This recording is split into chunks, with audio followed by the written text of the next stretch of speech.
Assalamualaikum warahmatullahi wabarakatuh. Perkenalkan, saya Makmur Santoso. Saya berasal dari Desa Cilibur, Kecamatan Pakuyangan, Kabupaten Brebes. Tepatnya di Brebes Selatan yang berbatasan dengan Kabupaten Banyumas. Saya seorang petani padi.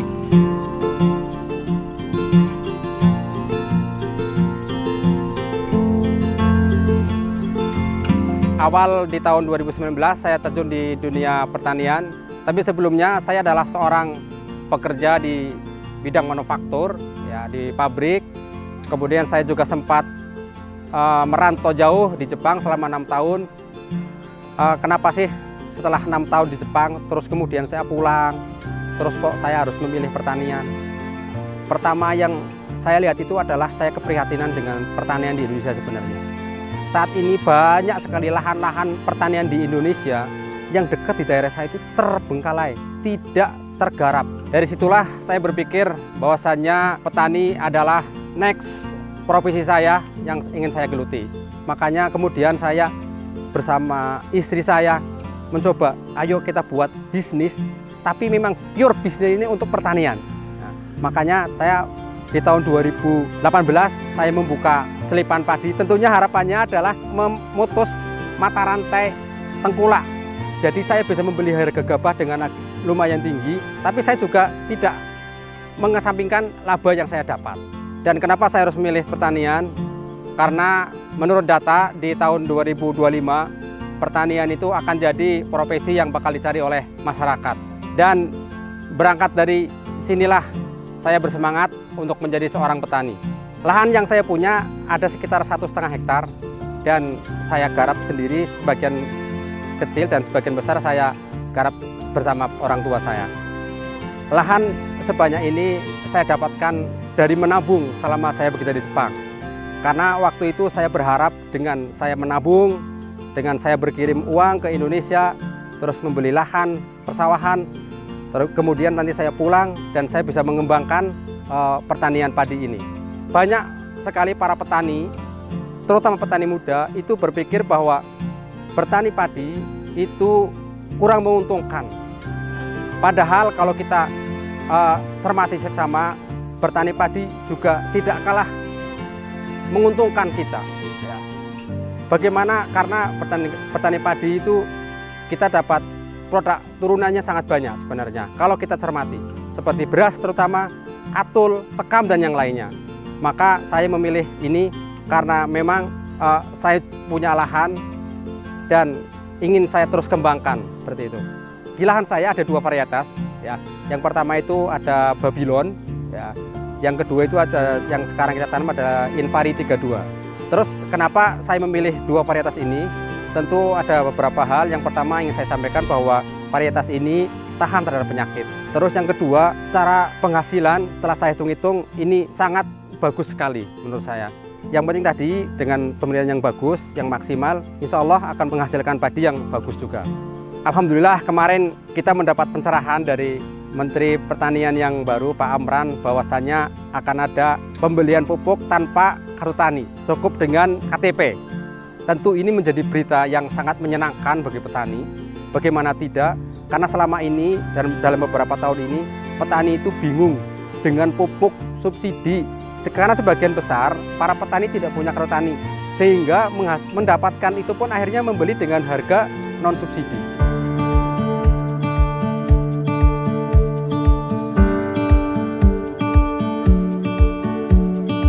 Kebiasaan yang saya lakukan setelah pasca panen adalah memperlakukan padi dijemur. Ya. Kemudian kita olah sendiri menjadi beras, kemudian kita jual. Bisa saya jual ke eceran ataupun ke grosir. Ini tentu berbeda dengan teman-teman petani yang lain yang ketika panen kemudian dijual gabah.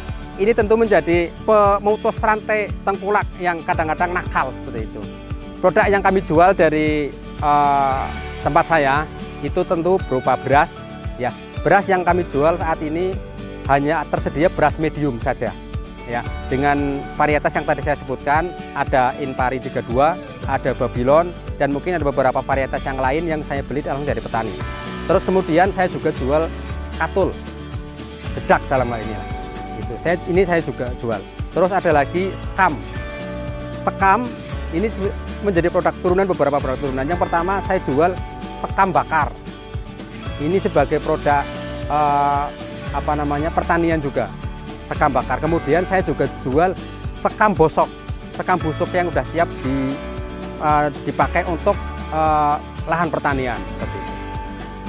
Untuk penjualan, saya biasanya memakai ukuran dari yang terkecil 5 kilo, 10 kilo, 25 kilo, sampai 1 kintal ya. Kadang ada orang yang membeli misalkan cuma 3 kilo, ini kan eceran. Jadi saya juga tidak menutup masyarakat yang membeli beras di tempat saya sedikit.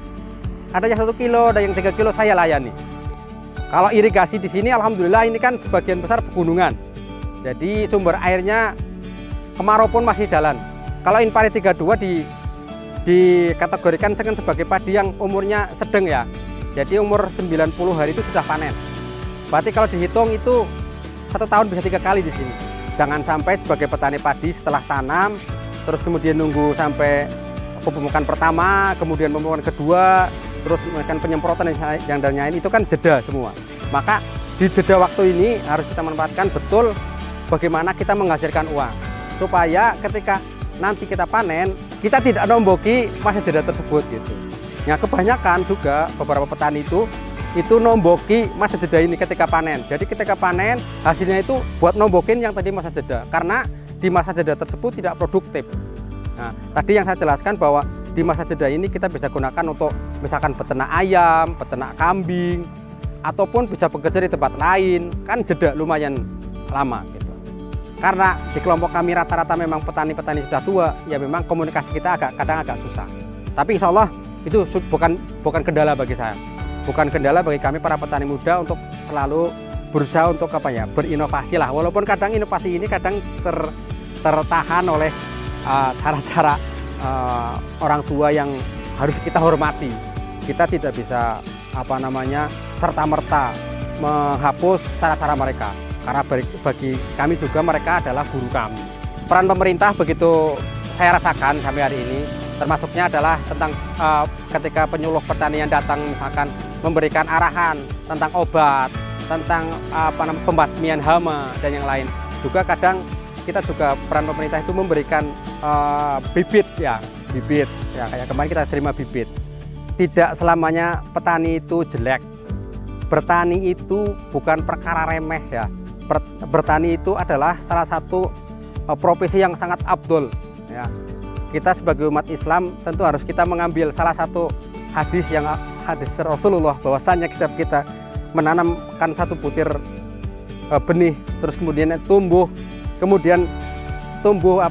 biji bunga, terus kemudian itu dimakan oleh burung misalkan, maka itu menjadi sedekah buat kita. Kita harus ingin itu juga. Terus gini, menjadi petani itu banyak di luar sana yang sukses dengan bertani.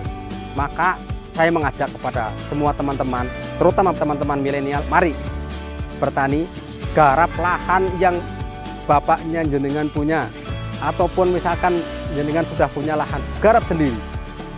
Insya Allah dengan bertani tidak selamanya kotor, tidak selamanya jelek, tidak. Bertani sungguh pekerjaan yang mulia.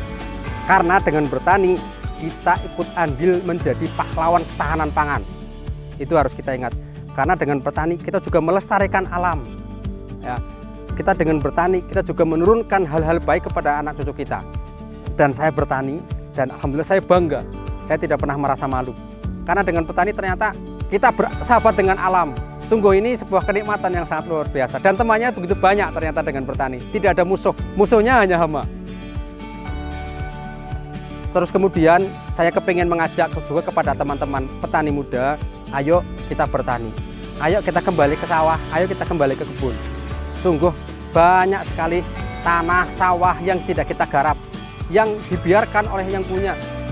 Tanah tersebut itu menunggu kita untuk turun tangan, urun tangan. Kita urun tangan itu kita ikut terjun. Minimalnya ya kita menyampaikan kepada para petani bahwasanya petani seperti ini tidak repot, tidak susah dan yang lainnya. Tentu ini sebagai